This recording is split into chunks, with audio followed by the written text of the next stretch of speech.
4 days. They don't call a strange universe for nothing. Just the other day, a man walked into our offices with a briefcase full of videos and photos, wild pictures of UFOs and aliens. Frank Grimes, one of our correspondents, took it upon himself to sort them out, and here's what he found. Just look. And look again.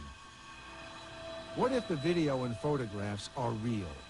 Then these detailed depictions of alleged spacecraft and their occupants would possibly be compelling evidence that we are not alone.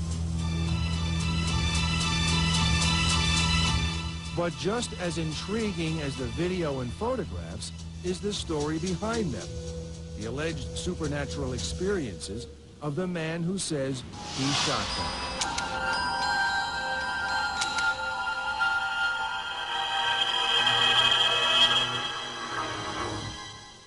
This video I obtained from messages from people from space. They tell me the time, the place, in order to take the videos. His name is Hugo Batallanos. Mr. Batallanos is visiting from his native South America, where he heads an organization called the UFO Brotherhood of Argentina. His apparent motive is to promote a worldwide UFO conference he is helping to organize for November in California. I can say that I'm here at the United States in order to show different proofs of life in other worlds. Mr. Batallanos claims to be a UFO contactee. He says he discovered a vortex, or interdimensional doorway, through which extraterrestrials enter our world, and he enters theirs. And I put my hand on the spacecraft, and my hand was entering at the matter. Then my shoulder, then all my body, entering at the spacecraft. Among his intriguing library is this odd object reportedly appearing over northern Argentina.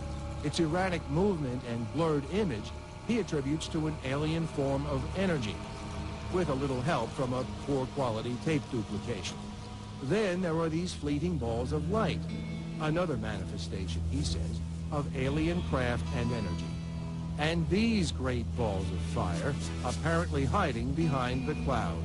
And here comes the truly strange. Giant shadowy figures suspended in the sky, materializing piece by piece until they make up what looks to be a giant stick figure. In order that we can understand this, I make you for one example. You could see my hand. When I put movements of my hand, you could see that my hand is not so clear. But if I put more energy, you couldn't see my hand. But my hand doesn't exist.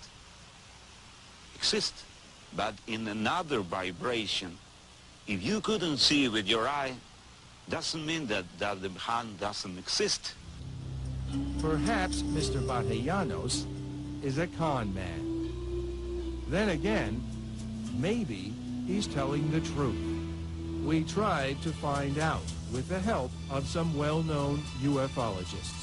We showed the tape to investigators from a California branch of the Mutual UFO Network, or MUFON. This one was one. That's strange. That's very unusual. There's something here, too. That, yeah, well, we've got a whole structure shape that goes around, appears to go around there. At times, the experts were highly intrigued. At other times, they were puzzled. I wonder what generation tape this is. There were also moments of skepticism. The lighting on the craft is not consistent with the rest of the lighting in the photograph. Yeah. Well, the standard version of the alien is supposedly 4'2" or 4'6" tall, but even some praying mantis types, but not really like we just saw. I'm really anxious to talk to the gentleman and find out more of what he's got and get some more details from him. But until that's possible, we have this preliminary verdict from the jury. There needs to be more investigation into it, but it's not unbelievable.